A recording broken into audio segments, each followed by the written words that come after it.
আপনারা কেমন আছেন? আজকে এই গাছ সম্বন্ধে একটু আলোচনা করব। এটা গ্রাম ভাষায় অনেকেই বলে ছাগল মোতা গাছ, তারপরে কেউ কেউ বলে গন্ধালি গাছ। অনেক জায়গায় অনেক নামে এটাকে চেনে।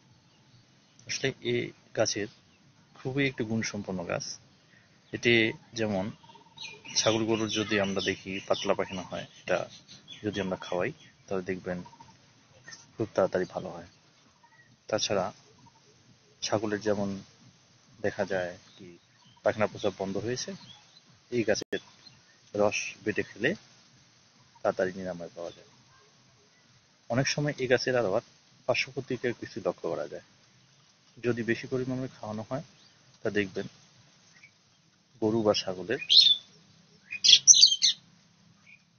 বড় ধরনের সমস্যা হতে পারে। যেমন গ্যাস ফর্ম হতে পারে, আবার কি বলে ফুড পয়জিং হতে পারে।